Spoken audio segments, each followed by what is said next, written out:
Hi hello வணக்கம் friends, this is Damu. இன்னைக்கு ஆக்சுவலாக நான் போயிட்டுருக்கிறது வந்து பார்த்தீங்கன்னா, இது கோயம்புத்தூர் ரயில்வே ஸ்டேஷன்ஸ்.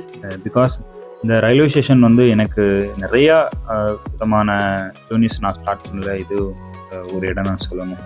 எனக்கு நிறைய இடம் போக பிடிக்கும். அதில் ட்ரெயினில் போகிறதுக்கு ரொம்ப பிடிக்கும். முதல்ல வந்து நார்மலான ஸ்லீப்பர் அந்த மாதிரி நான் போயிட்டுருந்தேன். ஸோ அப்புறம் எகெயின் நான் இந்த ஏசி 3 ஏசி 2 ஏசி அதில் நான் ட்ரை பண்ணேன். அதில் ரொம்பவே என்னோடய ஜேர்னி ரொம்ப கம்ஃபர்டபுளாக இருந்துச்சு. இன்றைக்கி நான் கொஞ்சம் ஹொசூர் வரைக்கும் என்னோடய பர்சனல் ஒர்க் இருக்குதுன்னு சொல்லிட்டு நான் போகலாம் அப்படின்னு சொல்லி பிளான் பண்ணியிருந்தேன். ஸோ அதுக்காக இதில் போயிருந்தேன்னா காலையில் 7:30 மணிக்கு வந்தே பாரத் கிளம்புவான். ஸோ அதில் ஃபஸ்ட் டைம் நம்ம போகலாம் அப்படின்னு சொல்லி ஒரு பிளான் பண்ணேன். ஆக்சுவலாக அந்த ட்ரெயின் வந்து 2-3 இயர்ஸ் சம்திங் ஆயிருக்கும். பட் இப்போ வரைக்கும் நான் போனதில்லை வந்தே பாரத்தில். சரி, அங்கே போய் தான் நம்ம பார்ப்போமே அப்படின்னு சொல்லிட்டு பார்த்தீங்கன்னா உங்களுக்கு தெரியும் 7:25 கொடுத்துருக்காங்க. ஸோ பிளாட்ஃபார்ம் 4ல் நின்றுட்டு இருந்துச்சு. ஸோ நம்ம போகலாம் அப்படின்னு சொல்லிட்டு ரொம்ப ஒரு எக்ஸப்டேஷனோட காலையில் ஏர்லி 3 o'clockலாம் எழுந்திரிச்சு கிளம்பியாச்சு. ஸோ இந்த ஜோன் அப்படிங்கிறது பார்த்தீங்கன்னா வந்தே பாரத்தில் தான் போகணும்னு கிடையாது. பட் எனக்கு ஒரு புதுவிதமான எக்ஸ்பீரியன்ஸ் இருக்கணும். என்னடா எல்லோரும் வந்தே பாரத்னு சொல்கிறாங்க, ரொம்ப சீக்கிரமாக போயிடும் அப்படிலாம் சொல்கிறாங்க. ஒரு ஆசை அதில் போகணுன்னு சொல்லிட்டு சரி போகலாம் அப்படின்னு சொல்லிட்டு தான் புக் பண்ணது வந்து பார்த்திங்கன்னா டிக்கெட் காஸ்ட்டு கிட்டத்தட்ட நான் கடைசி நேரத்தில் தக்கல் தான் போட்டேன். ஸோ அது பார்த்திங்கன்னா எனக்கு 1220 ரூபா சம்திங் ஆயிடுச்சு. சரி, ஓகே, இவ்வளவு காஸ்ட்டில் நம்ம போகணுமான்னு இன்னொரு ட்ரெயினில் பக்கத்தில் பார்த்தா வெறும் 410 ரூபா 310 ரூபா போட்டுருக்காங்க. சரி, ஓகே, நம்ம ட்ரை பண்ணுவோம் போகலாம் அப்படின்னு சொன்னாங்க. அப்போது எல்லோரும் நான் ஃப்ரெண்ட்ஸ் சர்க்கிளில் கேட்கும்போது அது செமையாக இருக்கும்டா அப்படி இப்படின்லாம் சொன்னாங்க. ரொம்ப எக்ஸப்டேஷனோடு தான் நான் போயிருந்தேன். ஸோ நான் எதிர்பார்த்த அளவுக்கு வந்தே பாரத் இருந்துச்சா அப்படின்னு நான் இனிமேல் தான் சொல்ல போகிறேன். பட் போகும்பொழுதே இந்த ஃப்ரண்டேஜில் வந்து பார்த்திங்கன்னா வந்தே பாரத்தில் அடிபட்டுருந்து பார்த்திங்கன்னா தெரியும். அந்த இடத்துல லைட்டாக அந்த முன்னாடி ஓப்பன் ஆகிருக்கும். ஸோ இடையில கூட சொல்லியிருந்தாங்க வந்தே பாரத் ரொம்ப சேஃப் அண்ட் செக்யூராக இல்லை, அது வந்து ஒரு மாதிரி அடிபட்டு ரொம்ப ஒடுங்குற மாதிரி இல்லை ஆயிரம் ரொம்ப அப்படிலாம் சொல்லியிருந்தாங்க. பட் அதை பற்றி எனக்கு தேவையில்லை. பட் அந்த ஃபஸ்ட்டு என்ட்ரன்ஸ் எனக்கு அப்படி தோணுச்சு. ஸோ நான் மோஸ்ட்லி எங்கேயாவது ஜங்ஷன் போகும்பொழுது ஒரு பாசிங் ட்ரெயினாக தான் நான் வந்தே பாரத்தை பார்த்துருக்கேன். பட் நான் போனது கிடையாது. பட் அது சொல்லியிருக்காங்க இதுலேயே வந்து பார்த்திங்கன்னா சிட்டிங் இருக்குது, இன்னும் ஏதோ சம்சம் எல்லாம் சொன்னாங்க. பட் நான் சிட்டிங் மட்டும்தான் போட்டேன். அதுவும் தக்கலில் நான் கடைசி நேரத்தில் போட்டதுனால எனக்கு அந்த காஸ்ட்டும் ஆச்சு. ப்ளஸ் எனக்கு வந்து லாஸ்ட்டு கம்பார்ட்மெண்ட் இதில் பார்க்கும் பொழுது ஃபஸ்ட்டு இன்ஜின் இருக்கிற மாதிரி இருக்குது. பட் இதில் வந்து எனக்கு ஃபஸ்ட்டு இன்ஜின் அப்படி தான் போகுது. ஸோ அதில் எனக்கு ஃபஸ்ட்டு C7ல் 34 சீட் எனக்கு கொடுத்துருந்தாங்க.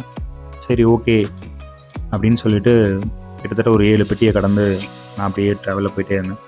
பார்த்தேன் வந்தே பாரத்தில் ஃபுல்லாக ஏசியாகவும் ஃபுல்லாக க்ளோஸ்டு கிளாஸ் போட்டு வச்சுருந்தாங்க. பார்க்குறதுக்கு ரொம்ப நீட்டாக ரொம்ப நல்லா இருந்துச்சு. ஸோ ஹாப்பி, பரவாயில்ல, இந்த ஜேர்னி நல்லா இருக்க போகுது. ஒரு கிட்டத்தட்ட ஒரு 5 hours அப்படிங்கிறது இந்த ட்ராவலில் எனக்கு ஒரு நல்ல எக்ஸ்பீரியன்ஸை கொடுக்கும்னு நான் ஃபீல் பண்ணேன்.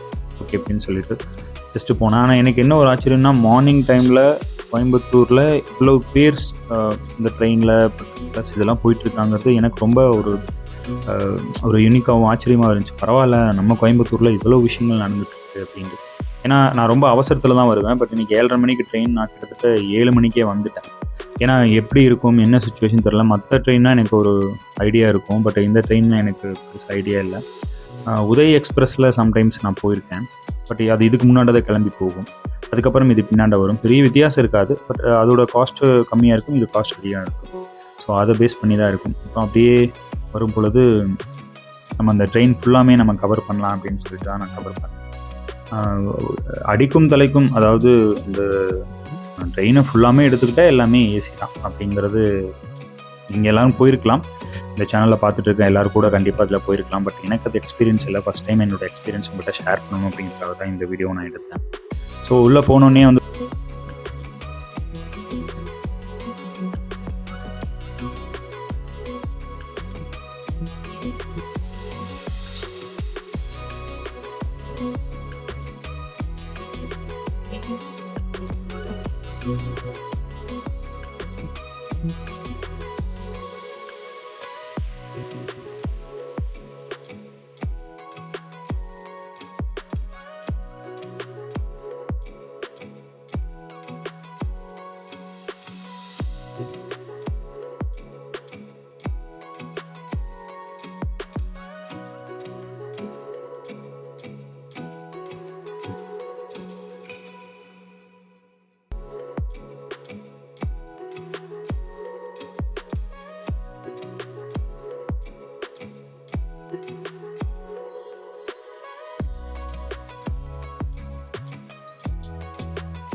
அப்புறம் எனக்கு காஃபி கொடுத்தாங்க. நான் உங்களுக்கு எடுத்து போடலாங்கிறதுக்குள்ள நான் மறந்துட்டேன். சரி ஓகேன்னு பொறுப்பில் எனக்கு மார்னிங் வந்து பார்த்திங்கன்னா எனக்கு பிரேக்ஃபாஸ்ட் வந்துருச்சு. ரொம்ப ஒரு யூனிக்காக கொடுக்குற மாதிரி கொடுத்தாங்க. பட் நம்ம சாப்பிட்ற சாப்பாட்டுக்கெலாம் இதெல்லாம் வாய்ப்பே கிடையாது. ஒரு பன் ஒன்று கொடுத்துருந்தாங்க. பார்த்திங்கன்னா அது கப் கேக் ஏதோ கொடுப்பாங்களாமா. ஸோ அந்த மாதிரி ஒரு பன். அவங்க வந்து ஒரு கலோரி பேஸ் பண்ணி அந்த ஃபுட்டு ஏதோ கொடுக்குறாங்க போல். பட் நம்ம அப்படிலாம் இல்லை. ஒரு ஃபுல்